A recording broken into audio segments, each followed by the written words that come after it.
Howdy, Mark Campbell with 4Birdie Golf here. I've been getting a few questions on impact position and what a good release is.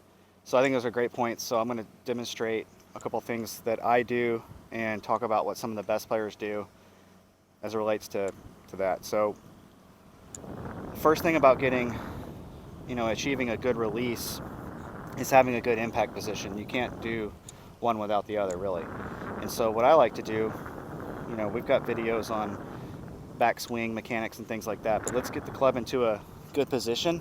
And on the way down, I have a thought about I'm really unwinding my belt buckle and sternum while having my right elbow connect to my side.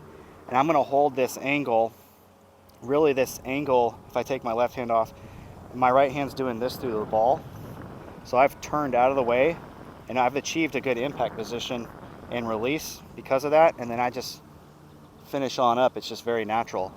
A fault would be if you get even a good backswing, if you slide through the ball, really your only hope to make contact and hit it is to come down and hit it with your hands. So that leads to a poor impact. So poor impact and poor release. So the club gets going down outside your body. You're losing sink, you're losing power, and you're losing angles. If it's a face-on view, this is what a fault would be, a very common fault. Get a pretty good takeaway, and then I'm kind of laterally sliding, which will also make me raise up. And the only way to come in and save it is with your hands and arms and club. Well, as we know, that's inconsistent and weak.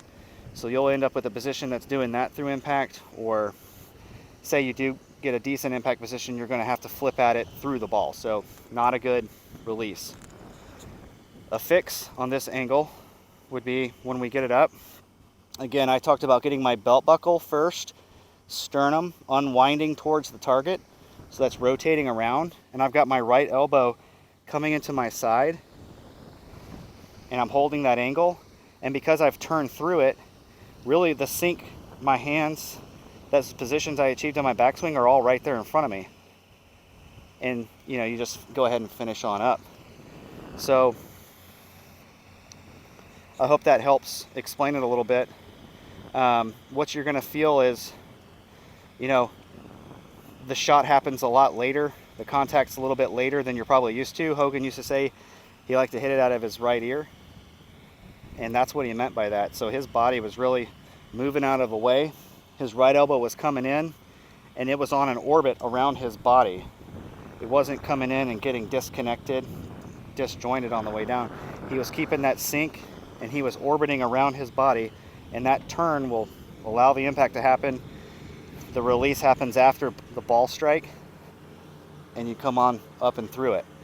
So just to kind of give you another angle, a fault would be if the slide we talked about, if I'm sliding through, you can see my belt buckle hasn't faced you yet, so I have to only come in and save it with my hands.